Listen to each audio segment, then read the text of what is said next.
রুদ্রকে মেরে উচিত শিক্ষা দিয়ে হৈমন্তীকে নিয়ে পালিয়ে গেল রোহিত আর ফুলকি। হ্যাঁ বন্ধুরা, এমনটাই দেখা যাবে। তাই সম্পূর্ণ জানতে ভিডিওটিতে লাইক দিয়ে চ্যানেলটি সাবস্ক্রাইব করে দেখতে থাকুন। গল্পের শুরুতেই দেখা যাবে হৈমন্তী একটা অটোতে করে নবাবগঞ্জের উদ্দেশ্যে রওনা হয়ে যায়। ঠিক তখনই তেওয়ারি হৈমন্তীকে দেখে ফেলে আর দেখেই বলতে থাকে, এটা আমি কাকে দেখলাম? রায়চৌধুরী বাড়ির হৈমন্তী রায়চৌধুরীকে দেখলাম না। এটা কি করে সম্ভব? সবাই তো মারা গিয়েছিল, উনি বা বেঁচে গেল কি করে? ওইদিকে দেখা যাবে রুদ্র ফুলকি আর রোহিতের ঘরে বসে ফুলকি আর রোহিতের বিয়ের ছবি দেখছে আর বলতে থাকে আর হাসতে থাকে, ফুলকি দাস, এবার তুমি কি করবে? দেখো, তোমাদের ঘরে ঢুকেছি আমি, উপর থেকে সবকিছু দেখতে পারবে, কিন্তু এখন না আমাকে আর কিচ্ছু করতে পারবে না তুমি। বড্ড বার বেড়েছিলে তুমি। এবার এবার তোমার বার কমলো তো?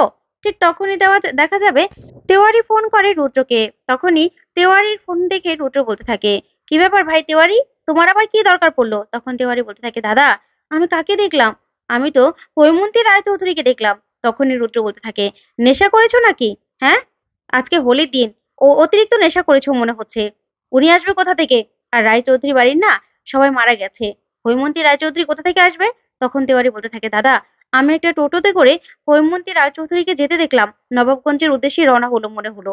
তখনই রুদ্র বলতে থাকে, কি বলছো তুমি, ঠিক বলছো তো? তখন তেওয়ারি বলতে থাকে, হ্যাঁ দাদা আমি ঠিক বলছি, আমি দেখেছি। তখনই রুদ্র বলতে থাকে, ঠিক আছে তুমি গিয়ে দেখো তো তুমি ঠিক দেখেছো কিনা। তখন তেওয়ারি বলতে থাকে, ঠিক আছে দাদা আমি দেখছি। এই বলে ফোনটা রাখলে রুদ্র বলতে থাকে, না না, এটা হতে পারে না, এটা কিছুতেই হতে পারে না। ওই 9 জনের মধ্যে একজন কি করে বেঁচে উঠতে পারে? না, সেটা হলে তাকেও শেষ করে দিতে হবে। কিছুতেই এদেরকে বাঁচিয়ে রাখা যাবে না, কিছুতেই না। ওইদিকে দেখা যাবে রোহিত আর ফুলকি মোটরসাইকেল নিয়ে হৈমন্তীকে খুঁজতে থাকে। তখনই ফুলকি রোহিতকে বলতে থাকে, স্যার এদিকে তো কোথাও দেখছি না জেঠিমণিকে, এবার কোথায় খুঁজবো আমরা? তখন রোহিত বলতে থাকে, ফুলকি রাস্তা ফাঁকা আছে, আমাদেরকে খুঁজে বের করতেই হবে, এদিক ওদিক সব জায়গায় দেখতে হবে। তখন ফুলকি বলতে থাকে, হ্যাঁ স্যার, কিন্তু একটু পরেই তো রাস্তাঘাট পুরো ভরা হয়ে যাবে, কারণ আজকে দোলের দিন, সবাই তো দোল খেলতে বেরিয়ে যাবে তখন। তার আগেই না আমাদের যে করেই হোক জেঠিমণিকে খুঁজে বের করতেই হবে, চলুন তাড়াতাড়ি চলুন। তখনই রোহিত বলতে থাকে, হ্যাঁ চলো। তারপরে আবারও মোটরসাইকেল নিয়ে খুঁজতে থাকে হৈমন্তীকে। ওইদিকে দেখা যাবে রুদ্র তেওয়ারিকে ফোন করে আর ফোন করেই বলতে থাকে, তেওয়ারি ভাই, যদি সত্যি হৈমন্তী রায়চৌধুরী হয়ে থাকে তাহলে তাকে সেখানেই শেষ করে দিবি, কোথাও যেতে দিবি না, কোথাও না। তখনই তেওয়ারি বলতে থাকে, দাদা এটা আপনি কি বলছেন? উনি তো আপনার শাশুড়ি মা। তখন রুদ্র বলতে থাকে, একদম চুপ, কোনো শাশুড়ি টাশুড়ি আমার জীবনে নেই, বুঝতে পেরেছিস? উনিও হলেন রায়চৌধুরী পরিবারের, তাই ওই রায়চৌধুরী পরিবারকে আমি শেষ করে দিতে চাই। তাই হৈমন্তী রায়চৌধুরীকেও আমি বাঁচিয়ে রাখতে পারবো না, শেষ করে দিবি, তুই শুধু খুঁজে বের কর। তখন তেওয়ারি বলতে থাকে, ঠিক আছে দাদা। তারপরে তেওয়ারি লোকজন নিয়ে হৈমন্তীকে খুঁজতে থাকে। তারপরে দেখা যাবে হঠাৎ করে হৈমন্তীকে খুঁজে পায় তেওয়ারিরা। তখনই হৈমন্তীকে অটো থামিয়ে নামিয়ে নেয় মারার জন্য। আর তেওয়ারির নাকে মুখে চোখে সব জায়গায় রং লাগিয়ে নেয়, যেন কেউ চিনতে না পারে। তারপরে হৈমন্তীকে নিয়ে যাবে, ঠিক তখনই ফুলকিরা সেখানে চলে আসে। আর এসেই তেওয়ারিকে ইচ্ছে মতো মারতে থাকে ফুলকি।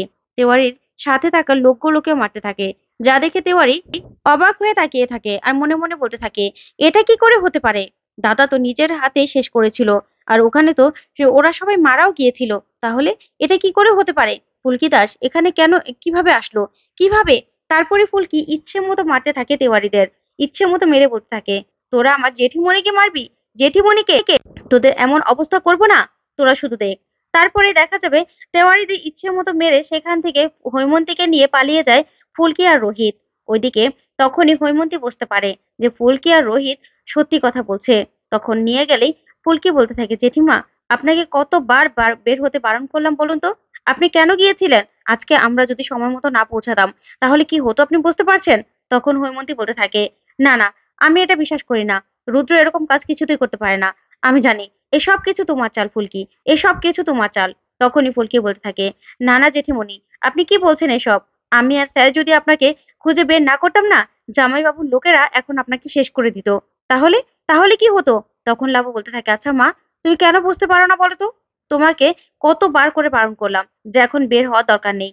এখন তো তোমার জন্য রোহিত আর ফুলকিকেও দেখে ফেললো রুদ্র লোকেরা। এখন কি হবে তুমি বুঝতে পারছো?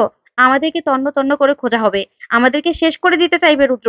আমাদেরকে তো এমনিতে শেষ করার জন্য সেদিন রিসর্টে আগুনটা লাগিয়ে দিয়েছিল, তুমি তো বিশ্বাস করলে না, এবার দেখলে তো তোমাকে মারতেও লোক পাঠিয়েছিল। তখন হৈমন্তী বলতে থাকে, লাবু তুমি চুপ করবে, তুমি চুপ করো, আমি না এসব বিশ্বাস করি না, আমি একদম বিশ্বাস করি না। তখন লাবু বলতে থাকে, আর কি কি করলে তুমি মা বিশ্বাস করবে বলো তো? কি কি করলে আর বিশ্বাস করবে? ফুলকি আর ভাই যদি আজকে না থাকতো তাহলে তোমাকে এতক্ষণে শেষ করে দিত রুদ্র, শেষ করে দিত। ওইদিকে তেওয়ারি রুদ্রকে ফোন করে আর ফোন করে বলতে থাকে, দাদা কি বলবো, এ তো ফুলকি দাস বেঁচে আছে আর রোহিত রায়চৌধুরীও তো বেঁচে আছে। তখনই রুদ্র বলতে থাকে, কি বলছিস তেওয়ারি, কি বলছো তুমি এগুলো? তখন তেওয়ারি বলতে থাকে, হ্যাঁ দাদা, ফুলকি দাস আমাদেরকে মেরে হৈমন্তী রায়চৌধুরীকে এখান থেকে নিয়ে গেছে। তখন রুদ্র বলতে থাকে, তার মানে ওরা কোথাও গা ঢাকা দিয়ে আছে।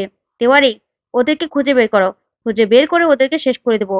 ওদেরকে আমি বাঁচতে দেবো না, কিছুতেই না। ওই রায়চৌধুরী বাড়ির কাউকে আমি বাঁচতে দেবো না। তো বন্ধুরা, এবার কি তাহলে ফুলকি আর রোহিতের উপর আবারও হামলা করবে রুদ্র, নাকি রুদ্রর মুখোশটা এবার টেনে খুলে দিতে পারবে রোহিত আর ফুলকি? তোমাদের কি মনে হয়? অবশ্যই কমেন্ট করে জানতে ভুলবেন। আর পরবর্তী আপডেট পেতে চ্যানেলটি সাবস্ক্রাইব করবে। ধন্যবাদ।